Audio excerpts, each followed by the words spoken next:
Raise your voices, raise your glass high. Welcome to the Drink O'Clock Podcast. Let's dive. Oh, grab an old fashioned and join the fray. Raise your spirits, let the music play. From the corner pub to the dance hall floor. Drink O'Clock Podcast, we're ready for more.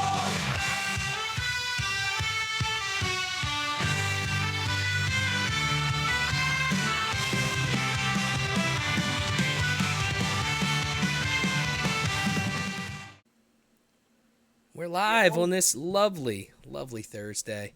I took, I don't want to say I took off for 2 weeks because normally I post an episode every week. But I had some issues, when you do a podcast where you have people that are supposed to show up. I had someone cancel.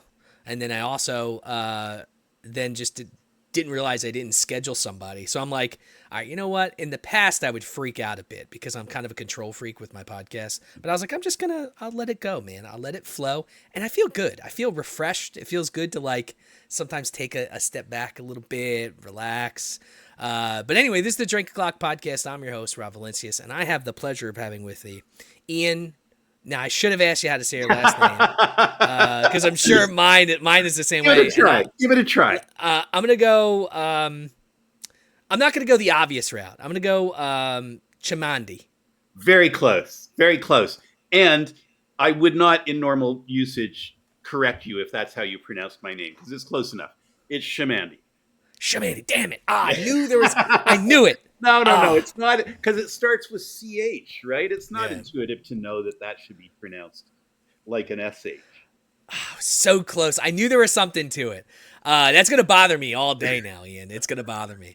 Now, you're the co-founder and chief purpose officer at Purpose U, and you're also the co-founder of Blueprint Business Architecture. Yes. Welcome to the podcast, man. Thank you very much. I'm excited to be here and talking to you. Thank you. So what area of the world are you in?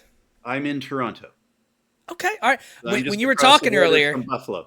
When you were talking earlier, I could hear the accent. I'm sure people say I have one and I can never hear it, but I heard it a little bit. I'm like, all right, he's got to be Canadian.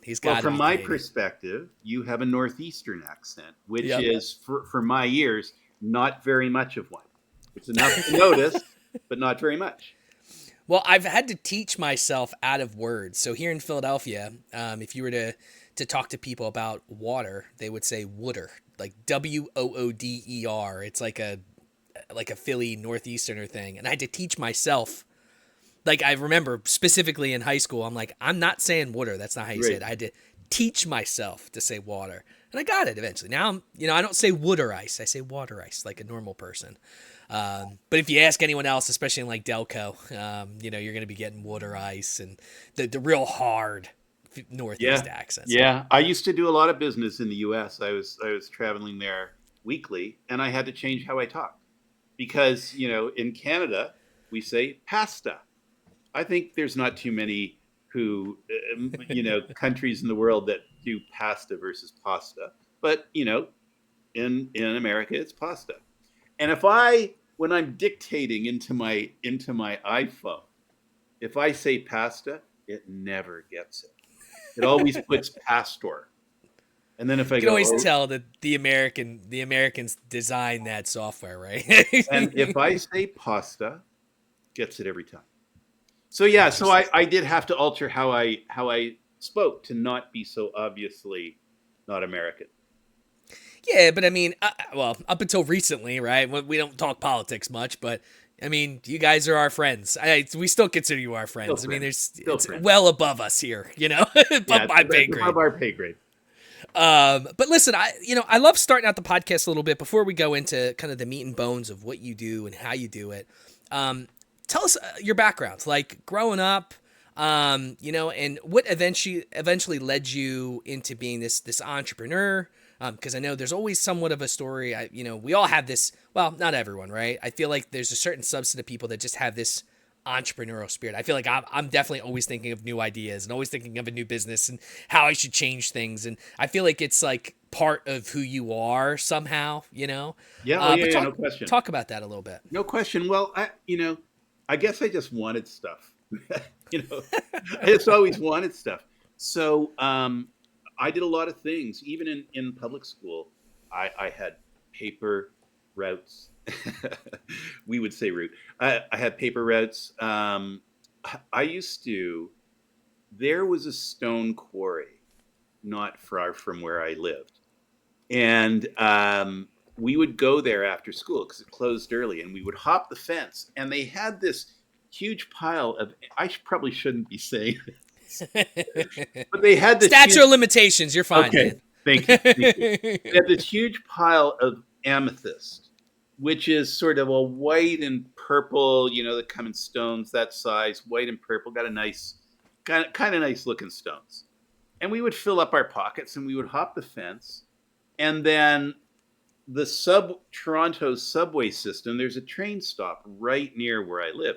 So at rush hour at night, it's very crowded with people coming home. And I would set up a little table with my little amethyst rocks on it, and I would sell them for 25 cents a pop. And there was not a single person who bought one because they wanted the amethyst. They just Yeah. thought it was cute that this 10-year-old was standing there selling amethyst, so they would throw me a bone. But I mean, that's where I started.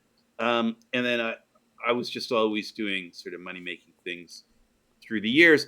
But the reason I think that I became an entrepreneur is because I had a belief that I believe is now a universal belief. And I just always felt that I had a better way of doing something. And I actually now, that is morphed into the belief that every company was started for the same reason. And it's important to my business philosophy that this belief is true. And the belief is that every company started for the same reason, which is kind of hard to believe. But that reason is because a person or a team of people said, I know a better way of doing this. They've worked in the business, whatever that business is. They learned how to do it right. They learned how to do it wrong. And now they're saying, I know how to do this better. And they go out and they start their company for that reason. That seems fair. Yeah. So, and that was me. I always just thought there was a better way to do something. And my first career was in advertising. I did that for like 3 years. And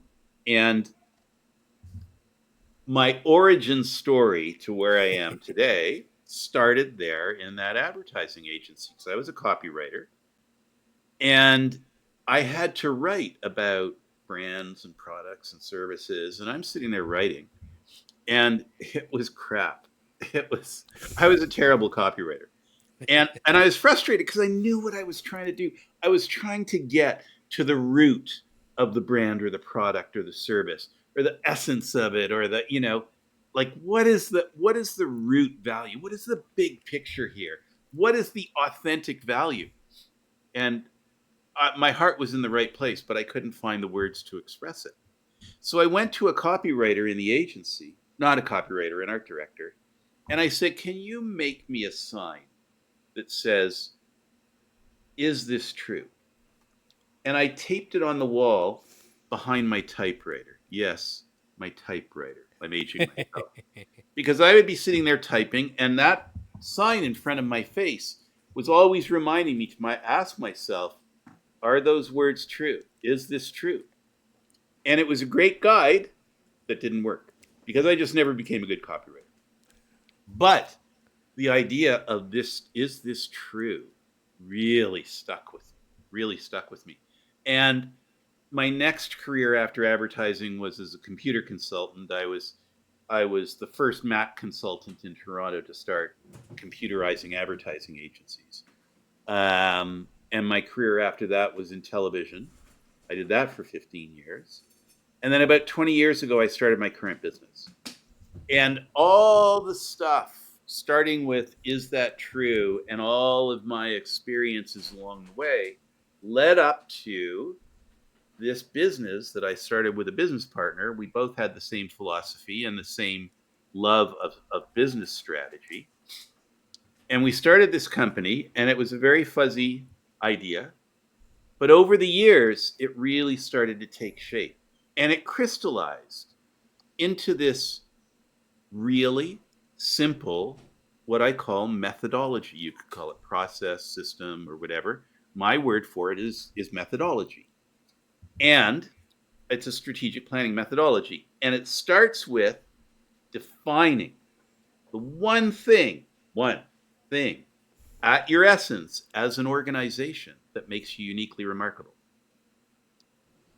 And people often say, when I say that, oh, the value proposition, it's like, no. There's a difference between this and a value proposition. First of all, a value proposition is usually for a product or service. And Yep. a value proposition does and should change, right? Because times change, market changes, your consumers change, your company changes. A value proposition needs to adapt with the time. The one thing that makes you uniquely remarkable at your core as an organization never changes. And I know that sounds unbelievable, but let me give you an example that we can all relate to. In the 1950s, after the Second World War, what was IBM doing? It was providing the most sophisticated business technology to the biggest companies in the world. Here we are 80 years later, and what is IBM doing? It's providing the most sophisticated business technology to the biggest companies in the world. Now, there have been generations of senior management, of CEOs, all who had their own idea of how to make IBM thrive in the future. And yet, they all stayed on this same general path. How did that happen over the course of 80 years? And what I believe is that there is something at IBM's root that makes it uniquely remarkable, and that just keeps IBM on its path. Now, no IBM management knows what that is, can express it, and let alone can express it in 7 words or less, which is my standard. But it's there anyway, and it's doing its work. And my point is, if it's there and it's struggling to do its work, why not figure out what it is and leverage it with intentionality rather than by accident? So, 3-step process. Define what makes you uniquely remarkable as an organization. Step 2, use it to define everything that you do as a company so that all of your operations, all of your structure, all of the day-to-day machinations of the company all flow from that one thing that makes you uniquely remarkable. 3rd step, define how that's going to influence how the company communicates. So the branding, marketing, sales, all that stuff. I don't do the branding, marketing, and sales, but the 3rd part of a blueprint, that's what that process is called, is to give guidance to how the company communicates so that all of the company's communication is always a reflection of that one thing that makes it uniquely remarkable. And a company to this day that is, maybe the leading example of that, because A, they know what their 7 words or less are, and B, they live it every day, is Nike. Just do it. That's the thing that makes Nike uniquely remarkable, is its commitment to just do it. And it abandoned it for a period of time. And it fought itself back into Nike's psyche. And Nike started doing just do it again. Yeah, they had they fought they was this I know that there was like a famous thing with them in the Olympics, right? There was like something where Reebok kind of stepped in, and I don't know if they like hurt their ego. This was like, I don't know if this was in the 80s or 90s. And then there was, I could see that though. They've definitely had some ups and downs, but they've pretty much have stayed Oh, who they are. Nike, I think it was 1986 that Nike launched Just Do It. They did it with a fabulous TV commercial. I've got it as one of my blog posts. And that was the day that ad launched, is the day that they transformed themselves from a product-driven company to a purpose-driven company. and all of the products became a reflection of its purpose. All of its products had just do it built into them. And the way that works with customers, right? When you know what your purpose is expressed in 7 words or less, or that one thing that makes you uniquely remarkable, there are 2 characteristics of it that are really important. One is it's got to be so logical that it's self-evident, right? Do you need someone to explain to you what just do it means? And then the second thing is it has to resonate on a deep emotional level. And when you think about just do it, if you are a just do it kind of person, and then you look at Nike and you say, yeah, that's me. I'm a just do it kind of person. But if you're the kind of guy who doesn't just do it, but on Sunday you're laying on the couch with your Cheetos and beer, and you see Nike say, just do it, you also say, yeah, that's me. I'm a just do it kind of guy. And you relate to it because it resonates with you on a deep emotional level. So I'm getting a little scattergun here, but just to summarize it, again, the process: define what makes you uniquely remarkable, have it guide everything you do, and have it guide everything you say. And then everything the company does is all flows out and is a reflection of that one thing that makes it uniquely remarkable. So, obviously you had a lot of experience and when it eventually led you guys to this. So let's hit the easy ones before we hit some of the kind of some of the other stuff that I'm very interested in. Why don't you explain to my audience, okay, in your terms, what is purpose? And okay, great question. We'll start question. there. And here's the thing. Here's why one of the there's many reasons why it's a great question. But one of the reasons why it's a great question is because if you go out looking at articles on purpose that are about purpose, or podcasts that are about purpose, they will talk about all the benefits of purpose, all the marvelous things. Just define your purpose, and here's all the wonderful things that happen to you. But none of them tell you what purpose is. Or the alternative is you get an explanation of what purpose is that's like 6 paragraphs, or that is so academic that you can't, because there is a lot of academic study into purpose. And they do define purpose, and you read it and you just go, I have no idea what they're saying. So a little much, right? it is. So, it's a collection of values and, agreements and blah, blah, blah, and rules and blah, blah. And the thing is, if you can't figure out what it is in the first place, how are you supposed to figure out what your purpose actually is? You don't know what you're chasing, right?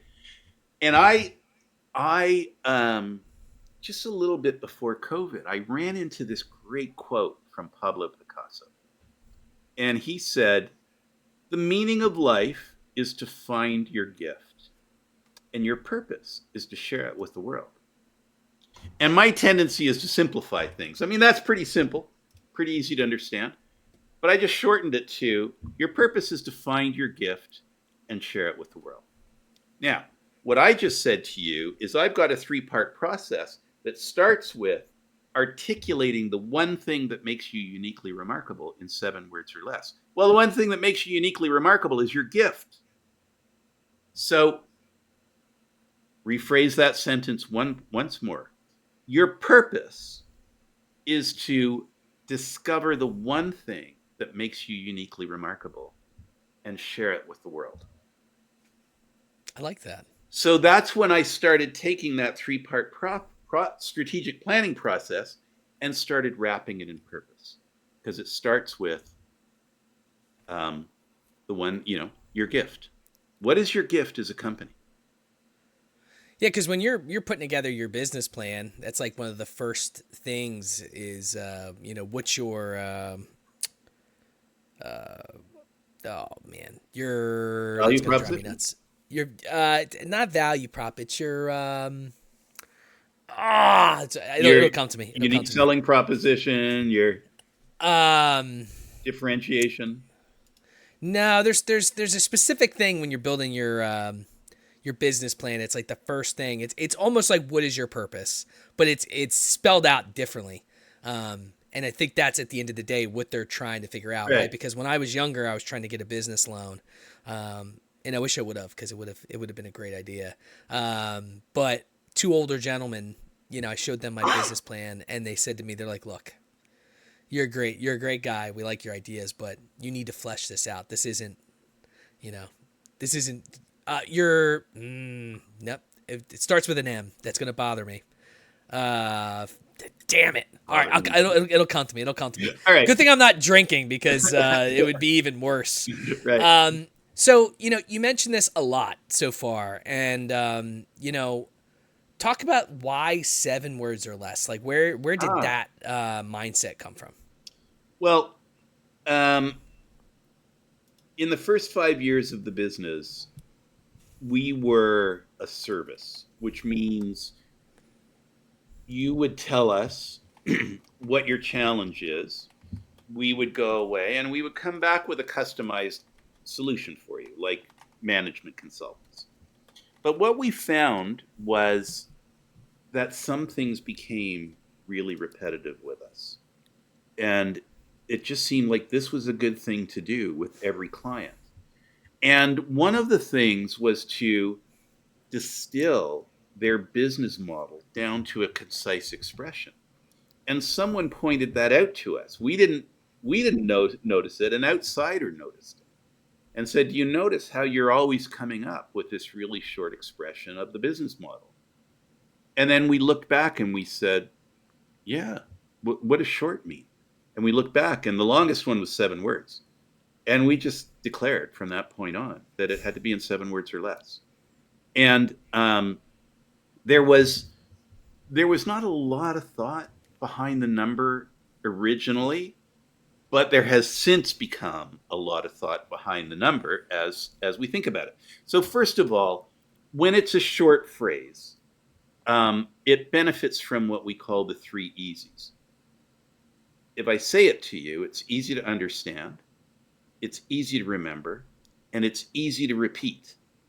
So probably what I should do to illustrate this is just give you a quick case study. Do you mind if I do that?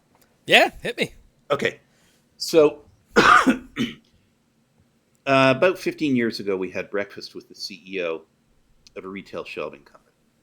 So Home Depot builds a box. This company goes in, puts up all the rack shelving. And when they're done, the store opens. And John is the guy. So John says, "I know that there is a magic to my company, but every time I open my mouth to talk about it, it sounds so generic, so banal, so like anything any of my competitors could say." And I said, "John, it's because you don't know what business you're really in." Now, I was younger then. I wouldn't say that to a client now.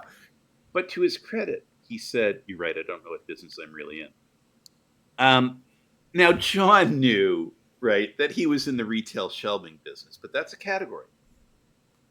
He didn't know what area of that sandbox he owned. And that was the key thing. So he decided to do a blueprint. And just as an aside, a blueprint now is 10 sessions of 2 hours each on Zoom with the CEO and up to 3 other key decision makers in the organization. So, we have his senior management team in the blueprint. And what we do in the beginning is we just get you talking. Tell us what business you think you're in. And so they talk. And where the conversation got really interesting was when they started talking about how they had been in business for 3 generations, right? Not 3 decades, 3 generations. And because of that longevity, they had developed techniques and processes and systems and procedures that allowed them to get finished significantly faster. So you imagine if they get the store done a month faster than their competitors, that means the store opens a month sooner and they start generating revenue 4 weeks faster. That's 4 weeks of unanticipated revenue, found money. Yeah. And as we're having this conversation about getting finished faster, one of his VPs says, and he just said this as a joke, he says, you know, what our signs where it says opening soon, I want ours to say opening sooner. And I just went, oh my God, that's brilliant. That is brilliant. That's Because what awesome. he had done is he had come up with a 2-word expression of the one thing that made this organization uniquely remarkable. They had unconsciously, for the most part, built their entire company around this one thing, getting finished faster. And so you can imagine, right, if you are the VP of construction at Home Depot and John comes into your office. Now, as the VP of construction, you have basically 2 things that you care about at the end of the day: staying on budget, staying on time. And staying on budget, you're accountable to the CEO and the CFO, maybe the board. Stay on time, you're accountable to the CEO, the CFO, the chief operating officer, the store manager, all the construction teams, internal and external, that are going into that opening day. And if that opening day is going to be late, then that goes click, click, click, click, click back through everybody's project management deadline. And now they're all ticked off at the VP of construction, right? It's one of the 2 reasons why they get so much gray hair. And so when you walk in as the supplier who is most critical to hitting that opening day, and you lead with 2 words, opening sooner, the VP of construction knows what that means. Sold. Right? That's what I mean by it's got to be so logical that it's self-evident. And the VP in the VP of construction's mind, what explodes is, oh my God, you're not just saying you're going to meet my deadline. You're saying you're going to beat it by so much, A, that B, we start generating revenue faster. That makes me a hero. Both things make me a hero. That all explodes in the VP in construction's head just from those 2 words. And then he or she leans in and says, one of 2 things: either tell me more, or what does that mean? Now, if they say, what does that mean? They are not saying that out of confusion, right? They're saying, I know what that means. Tell me more about what that means. So it's gripped them on a deep emotional level because it recognizes the emotional commitment and the emotional stresses and strains that the VP of construction faces in his or her job. It recognizes all of that. It empathizes with that. It acknowledges it, and it says, and we're the ones who are going to do something.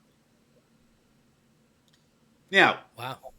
that's the way it resonates on a deep emotional level with the customer. But it's got to resonate on a deep emotional level with everybody.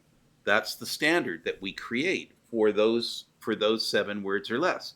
So if you're an employee of the organization, we always used to say, we used to brag jokingly with John that he was our least sexy client as a VP, you know, as retail shelving.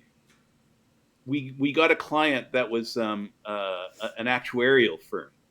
they became jokingly our least sexy client. But anyway, you know, so Yeah, it's not the most fun talking about it. yeah, You know, yeah, all the data-driven actuarial stuff.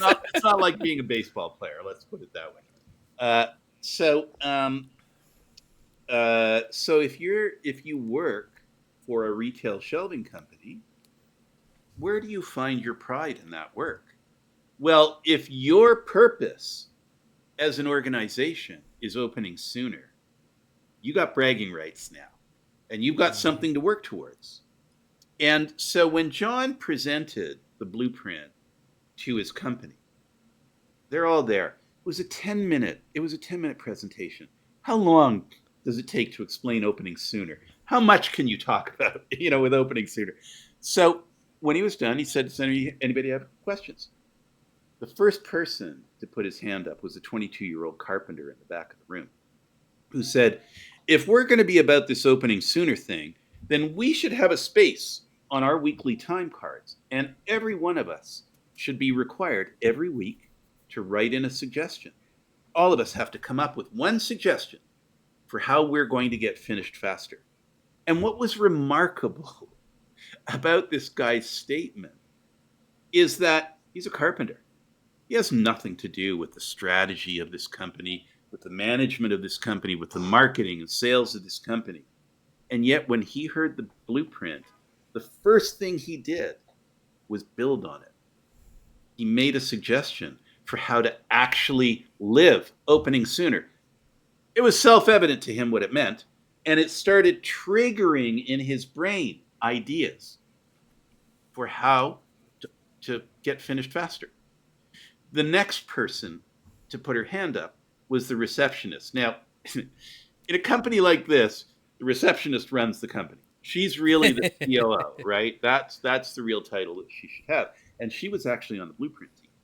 So she says it is standard practice for every company in the world to submit an RFP or a request for proposal on the last minute of the last day. That's standard. And I've done that. I literally had to hand something in by noon once, and the timestamp was 11:59. So she said, from now on, I am counting back 3 days from the client's deadline. And that's when we have to have our proposal submitted to the client 3 days in advance of their deadline, because I want even something as mundane as the submission of an RFP to send a signal that we are about getting finished faster. This reinforces opening sooner. So she's building on it too. And then the third thing is, if you're a supplier to this company, so you don't work for Home Depot, this company does, but you're a supplier to this company, and you supply, I don't know, tools or whatever. What do you say about, and how do you serve this retail shelving company better? Well, if you know the retail shelving company is committed to opening sooner, that is their driving purpose, then you can think, oh, how can I help them get finished faster? So even your vendors get, sort of sucked into your purpose, get emotionally charged by your purpose, and say, I can think of ways to help you through my products or my service that I provide to you. I can figure out ways to help you help them get finished faster. So opening sooner, notice that it's not expressed as we help you get open sooner or I help you get open sooner, because the retail shelving company doesn't own that purpose. It's just committed to it. And when they express it as opening sooner, then the clients can feel, they can feel that they're inside that tent, that they're a part of that. Vendors can feel that they're all a part of this big tent that is opening sooner. And it was all from one joke. It was all from one joke. You want to hear this one? This one blows my mind. So one of the VPs changed his LinkedIn, and it talked about opening sooner. And a mid-level construction manager from Best Buy reaches out to him, said, "Hey, noticed on your profile this opening sooner thing. Would you be open to coming out here?" I think they're based in Vancouver, and talking to us about that. And so John said, "Yeah, sure." And he knew the process, right? So you meet at the mid-level. The woman who contacted him would most likely have her boss there, and you work your way up the chain, right? Oh yeah. Multiple meetings, multiple flights, blah blah blah. This was long before Zoom, and so John flies out and walks into the Best Buy head office, and he gets ushered into the executive boardroom in front of the entire senior management team. 2 words. Wow. 2 words, opening sooner, got them so intrigued that it went right to the top. So John walks in, he's got an hour meeting with them. Again, 20 minutes talking about opening sooner, and then Q&A. And at the end, they said those words that we all hate to hear, which is, we'll get in touch with you. And we know that means one of two things. Either you'll never hear from us again, or you'll hear from us in 6 to 12 months when we get our acting. So Yeah. John that night's taking the red eye back. He's sitting in the departures lounge at the Vancouver airport, and he gets a call at about 9:30. And it's Home Depot. There's a Best Buy. And they said, we loved the meeting. We loved your story. We've got an $800,000 test project for you. And if you do it well, there's more to come. 2 words. That's crazy. I mean, you never know what's gonna come your way. I'm a firm believer in, just life can throw you. It can throw you wrenches, but it can also toss you some softballs. And I think it all depends on who you meet, and a lot of that networking thing that I think people don't do enough these days. Well, here's the thing, though. You do the networking thing, and when you meet someone, you want them to get the full value, right? And how do we do that? Well, we make a list of features and benefits, and we just start reciting that list, hoping that that person will like 2 or 3 or 4 things on that list enough to want to continue the conversation with. And what you don't realize is that when you sell your company with features and benefits, you are surrendering control of the sales process. Because let's say I'm sitting here pitching you, and I give you a list of features and benefits. What you're now doing is you're listening to what I'm saying, and you are having to interpret from these features and benefits how I benefit you and your particular situation. In other words, I've left it to you to interpret my value. When John leads with opening sooner, every prospect, they get hooked. And those 2 words become a listening filter for them. And then when John starts talking about features and benefits, rather than them being the sole source of me trying to communicate the value of the company, they become proof points for opening sooner. So, his features and benefits used to include things like, we've got a better hiring process so that we, find the people who can work efficiently. We've got a better training process so we can blah, blah, blah. We've got a better project management process so we can blah, blah, blah. Now he says, what we're committed to is opening sooner. And to do that, we have a better hiring process that finds people who work more efficiently. And you sit there and you say, oh, I get how that contributes to opening sooner. And then we've got a process that trains people to work really quickly, but with still maintaining a high quality level. Oh, I get that, how that contributes to opening sooner. And we've got a really efficient project management process that allows us to compress the amount of time it takes to do our work.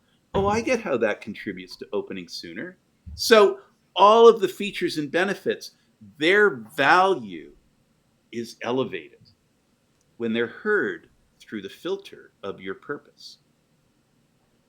And when they're not heard through the filter of your purpose, then they're sort of like that old parable of the 3 people who have blindfolds on, and they're by an elephant, right? And one of the people with blindfolds on grabs the trunk and says, oh, it's a hose. And another person feels it's, the side of its body and says, no, it's this brick wall. And another person's yanking on the tail and saying, no, it's a rope, right? This is the process. This is the standard process, business worldwide, for trying to figure out what your value is just like this partial this partial understanding. I can't tell you how many senior business leaders tell me, I can't get people to see the value that I see in my head. And it's because you don't have this higher thing, this purpose, this articulation of the one thing that makes you uniquely remarkable, that becomes the value filter that people wear on their ears, that elevates the value of everything that you say to them. Wow. By the way, it was mission statement. Mission statement, of course. Okay, can I just rant on that for a moment? Yes. So it's not just mission, it's mission, vision, and values, right? That's the standard strategic planning process. And mission, vision, and values is not strategic planning. But anyway, that is the modern conception of what strategic planning is. And here's the thing. I defy you to find somebody who can articulate the difference between mission and vision. They're used interchangeably. And some people say it's your mission first, then your vision, and others say it's your vision first and then your mission. It's like, so, and then, when they figure them out, they're a mess. They're a mess. I had a conversation with a senior executive at a major telecom, and he came back one weekend to work, and he had all his, his 9 or 10 minions in there, and he hands out a piece of paper, and he said, we had a retreat this weekend, and we figured out the company mission, and here it is. He passes it around, and everyone looks at it and says, oh, yeah, that's good. And then he does the big reveal. So the cartoon Dilbert on its website used to have a mission statement generator. And you press a button on the website, and it generates a gobbledygook mission. You press the button again, it gives you a whole new gobbledygook mission. That's where he got the mission statement from. Wow. He punked them. And they fell for it. And of course, it was a mess. I mean, that was the whole point of the mission statement generator. So when my partner and I started our business, and we wanted it to be strategic planning, and we knew the whole world thought strategic planning was mission, vision, and values, we said, okay, we can either educate them on how to do it properly, because there's nothing inherently wrong with mission, vision, and values. But we knew that was like swimming upstream. So we just developed a whole different way of doing it. Here's the thing about values. I told you why mission and vision are a joke. Values, there's like 15 standard words in international business. And trust, loyalty. Yeah, you got them. You got them, right? And so if trustworthiness is one of your values, how do I be more trustworthy? Right? I already think I'm trustworthy. I already think I'm honest. I already think I'm responsible. How do I be more responsible? How do I be more honest if I'm already an honest person? So values they're cute words. They sound lovely and they feed your ego, but they don't provide guidance. That's what values are supposed to do. They're supposed to provide tangible guidance for your behavior inside the organization. So when someone says something like, oh, one of our values is accountability, and I'll say, okay, what does accountability mean to your organization? And they'll usually come up with a number of statements that are phrased roughly like this. We believe X, we believe Y, we believe Z. So what they're expressing are the beliefs that are underneath those values. Those beliefs are tangible guidance. So as part of the blueprint process, we define, not like me, but your senior management team, facilitated by me, that's one of the things that we do, is we define the beliefs that act as the guiding principles for your organization. And they're far more tangible. So I'll give you an example. One of my company's beliefs is that the business practices that were developed post-war at um, academic institutions like Harvard and Stanford and Kellogg and Wharton, and at major corporations like IBM and General Motors and General Foods, General Mills, all the generals um, are no longer enough. And so that does a couple of things in terms of tangible guidance to how we operate. One is that we never take for granted that any of those practices work. Sometimes they do. And we're constantly looking for new ways, better ways of doing things, which is why in the beginning of this company, when we knew that the world understood strategic planning to be mission, vision, and values, we said, no, that's no longer enough. That doesn't work anymore. That's anachronistic. We need to come up with something new. And so we developed this new 3-part process. It's good that you can, as a business, be able to pivot. And I think you see a lot of businesses over the years.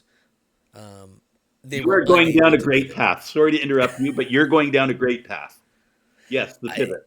The pivot, I think, is really important. I mean, there's so many businesses over the years had they pivoted when, I think what I'm getting from everything that you're talking about, right? That the whole purpose behind it is, and specifically like the company with the shelving company, is that they didn't just create a purpose that was also really kind of created by not just the person that, created the company, by the people that work at the company, was also that they took ideas and things from the people that also mattered, right? Which I think a lot of companies still don't do. But had some of these companies, and what always comes to mind to me is it's a personal sad thing because I'm a millennial, right? I grew up in the 80s. I was born in the 80s, grew up more in the 90s, but was Blockbuster. Oh, that's where I was going. That is the classic example of a company that did not know what business it was really in. And, Wayne Heisenberg. They had a chance to buy Netflix. I mean, Netflix went to them and they basically told them that they were stupid. And if they had, I don't remember the story. I feel like there was someone in the company that said, hey, I think we should do this. And they basically laughed at them or whatever. But had they done that pivot, what world would we be living in, right? Would it be Blockbuster flicks? I mean, they tried it. At the end of the day. They tried doing their streaming service, but it was too late. Then they tried doing the Redbox thing, right? Which was too late. Stupid. Redbox had their moment for a while too, right? They preyed on people just never returning their movies, which is what I did half the time. I'd forget I had $1 movie and I'd have it for 2 weeks. But then you also look at companies like Circuit City, right? I mean, why is Best Buy alive and Circuit City is dead? They're systematically they're the same company in essence, right? I think Best Buy just had a better purpose. They did things differently, and I think that they still continue to change who they are. Now, I used to work for GameStop. I was a regional manager for GameStop for many years, and I went through I'm a big tech guy. I love technology. So I went through many of their changes. It was, when EB Games, which I think EB is a Canadian company, right? Oh, I don't know. I know it's all over the place, but I don't know. I think they were a Canadian company. My son is now in his 20s, so I'm out of touch. But I was around when GameStop bought EB Games. That was their main competitor, and they only did it because EB spent money on technology and they didn't. I mean, I was working on DOS. That's what our cash registers were when I first started. It was on a computer, but it was DOS. Right, yeah. And then through a lot of those technological hurdles, and now they've pivoted to it's almost like they're more of less of a game store. They have identity issues, and they've had it now for years, and more of like a trading card game and T-shirt store than video games. Like video games is almost not even their main thing these days. They don't. The profit margins are low, and they did some dumb things. They expanded too fast, and before you know it, there's a GameStop, everywhere within a mile, and it's like, you're kind of cannibalizing your own business. But Yeah. Let me give you an example of a company that pivoted. And to sort of finish off the Blockbuster part, Blockbuster had the opportunity to buy Netflix for the change that fell behind the cushions in the couches at the Blockbuster head office. Like it was, it was like 100 million or something. It was, which, half that, right? Half that? Oh my God, man. Yeah. Could you imagine buying Netflix at $50 million? I mean, they're worth what? They're worth billions. I mean, everyone has Netflix. It's like a Walmart, It's like, man, that drives me nuts. And Amazon Prime has done a great job of being a competitor, and Apple TV has done a great job of being a competitor. But Netflix is still, the top dog. So the pivot company is actually the actuarial firm. Oh, okay. So it was a mid-level actuarial firm, and I'll tell you this joke because they were the ones who told me, and they gave me permission to tell the joke. It's how do you know when an actuary is an extrovert? When they look at your shoes when they're talking to you rather than their own. So this is the company, that we're talking to. And, I get it that as firmly as I believe that what I do is just sort of bedrock business science, I get that it can appear at times to be an oddball kind of service. Find what makes you uniquely remarkable, have it guide everything you do and say. Like, people just haven't heard of that concept before. So for risk-averse actuaries, right? Actuaries are in the business of being risk-averse. Never in a million years did I think that they would say yes. But the story they told us was, we specialize in defined benefit pensions. Now, you don't need to know what these technicalities are. All you need to know is that all the companies in the world we're moving away from defined benefit pensions. And actually, I've forgotten what the other one is. Defined contribution pensions. So for the old world, you really needed actuaries. For the new world, you don't need actuaries very much at all. So they saw their future as disappearing. And they said, how do we know where to go for sales next? And I said, well, I can't answer that for you, but your purpose can.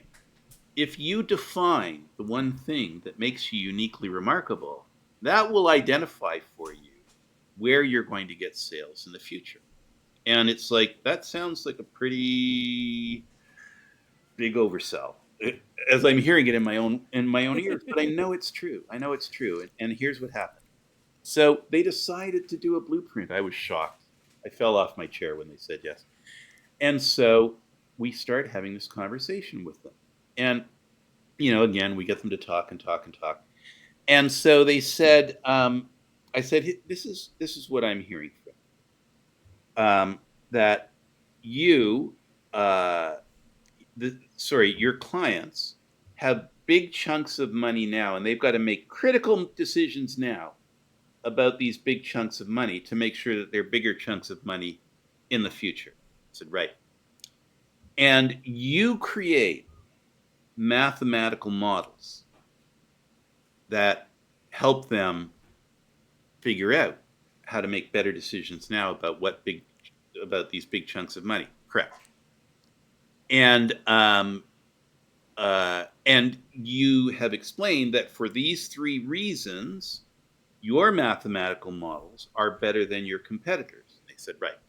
And I said, oh, okay. Well, that sounds like you're predicting the future. Oh, all of their heads, the tops of their heads flew off. Risk-averse people predicting the future. Oh my God. So I said, okay, hang on a sec. You're not predicting the future, but you are creating a greater degree of certainty about the future. And when I first said that, all they could hear was the word certainty. And it was like, no, certainty. And no, we can't promise certainty. And no. I said, listen to me. a greater degree of certainty. Because if you're not providing a greater degree of certainty, what value of you do you have to the CEO and the CFO? What value do your mathematical models have if they're not providing the one thing that the CEO and the CFO are looking to you for, which is a greater degree of certainty? Give me more confidence in my decisions about what I'm going to do with these big chunks of money. And it finally sunk in with me. It finally sunk in. And so their purpose, the one thing that made them uniquely remarkable, was creating a greater degree of certainty for the CEO and the CFO. Now, here's how, remember their initial problem. Where are we going to get sales in the future? And I said, figure out your purpose and it'll tell you. Well, when you define yourself as being an actuarial firm or specializing in defined benefit pensions, your world is narrow and getting narrower by the day because they're going obsolete. Yeah. But when you say we're about a greater degree of certainty, whew, those blinders open way up. That's a much broader, it's very focused because you're still providing just a greater degree of certainty. But counterintuitively, the blinkers widen. And for the entire existence of this company, with its skill set, there have been opportunities for business that have been sitting there right outside of their line of view, hiding in plain sight, that they couldn't see because they have self-imposed blinders that say we're actuaries who do defined benefit pensions. But when you say what our purpose is to create a greater degree of certainty. So what they decided to do, first of all, they knew that their current brand was too tied to defined benefit pensions. So they decided to create another company that was committed to creating a greater degree of certainty. And what they said is, we're going to go out and we're going to spend the first year working for free for 3 different companies. And we're going to go to them and we're going to say, hey, this is what we do. And we want to work for you for free to prove it to you, but also so that you can help us develop this muscle. Oh, sorry, that was their intention. That was their plan. So when I wrote the book a little over 12 years ago, Why Should I Choose You? Answering the single most important question in business in 7 words or less, I interviewed the CEO, and she said, and I reminded her that they were going to do these 3 pilot projects, and she said, "Oh, the strangest thing happened. We told them the greater degree of certainty story and how we could help them, and they asked us for a proposal. So we did those projects, but we didn't do them for free. People so bought into the story that they said, oh, yeah.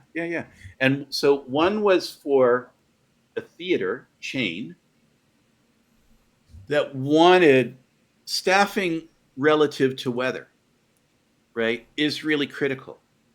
And they wanted to develop an airtight formula so that their staffing, depending on the weather, was always bang on. Because if they overstaffed, then they were wasting money. And if they understaffed, they had unhappy customers. Another was with a supermarket chain, and I can't remember what the third one was. But they charged for all 3 because they were so bought into the story. And then the other thing that she said was, the other remarkable thing, I was walking through the Cube farm one day where all their, the minions are all doing their work. And she said, I couldn't believe the number of cubicles where the people had just printed out in big letters on an 8.5 by 11 piece of paper, creating a greater degree of certainty. And they had that pinned up right there. So it was always right in front of them. They were so proud of it. And it created a problem for us because everybody wanted to work for the company that was about a greater degree of certainty, not the company that was about defined benefit pensions. This is where all the fun stuff was happening. So like, and they were just blown away that people, I mean, actuaries are very passionate about what they do. They're very passionate about numbers, and I understand that. But you can understand their passion better when it's also linked to this idea of creating a greater degree of certainty. That's fun, doing that business. That is awesome. Well, look, we're at that hour Holy cow! mark, but I know this was a great conversation. I didn't get to 95% of my questions, which I'm happy always to come means back. it's a good convo. So I figure let's end on a fun one, and I'm going to put you on the spot. So All right. we'll see if you can do this. So if you had to sum up your personal life philosophy over a drink, what would you toast to in 7 words or less?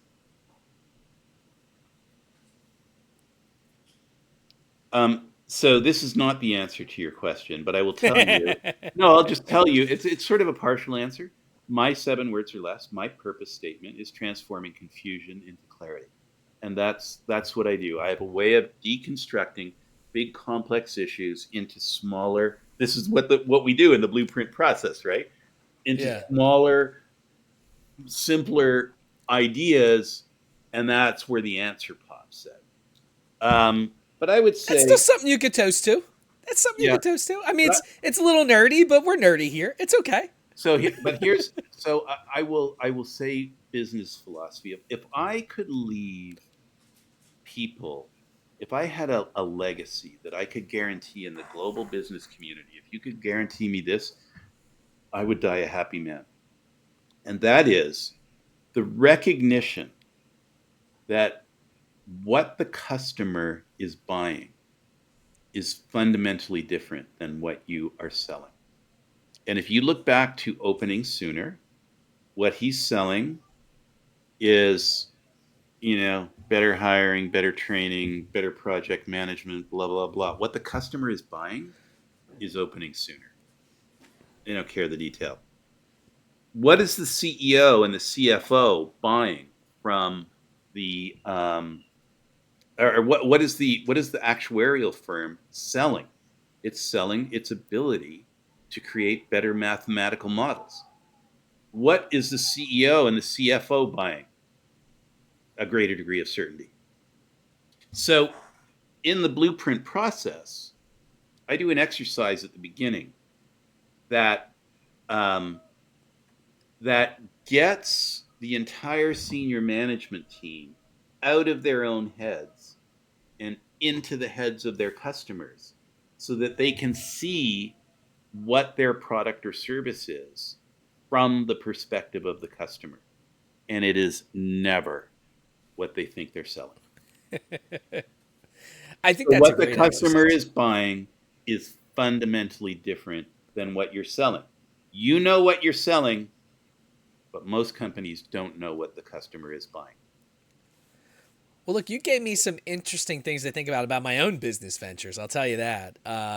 So that leads me into please plug yourself, man. Tell us about where they can find your book, where they can contact you for your services, and I mean, great stuff. Oh, thank you. Well, my I told you that my standard for a purpose statement is 7 words or less. The URL for my business is 7 words, the number 7 words .biz. Well, I like it. Um, and you can find the book on Amazon. I'm sure everybody's buying the audiobook. It's just called "Why Should I Choose You?" And the thing is, um, and by the way, the answer to why choose you is your purpose statement. Why choose you? Opening sooner. Why choose you? Because you get a greater degree of certainty. Why choose me? Because I help you transform confusion into clarity. And the thing is that question, business get asked that question hundreds or thousands of times every day in all sorts of different ways. It could be, why should I choose you? But really, nobody ever asks that. They ask, what's the price? What are the features? You know, how far away from me are you? These are all different ways of them trying to suss out why I should choose you. And so that's what the book's called. Why Should I Choose You? And you find that on Amazon. That's awesome, man. And if it's an audiobook, I'll definitely buy, because I always try to support the people that come on the show. Yeah, well, thank you very much. Yeah, it's an audiobook.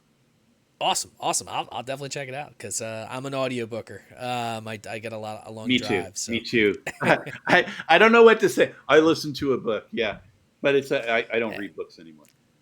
Yeah, it's easier to read, and I honestly, it helps me just zone out while I'm driving, because I got a long drive. So because you're multitasking.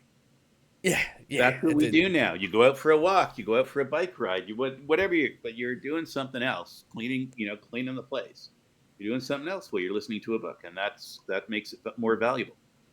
I agree. And my podcast is Drink O'Clock Pod on all socials. Drink O'Clock Podcast anywhere you listen to podcasts. And look, it was a pleasure having you on, Ian, and you have a great night, man. It was my pleasure. Thank you very much. Thank you.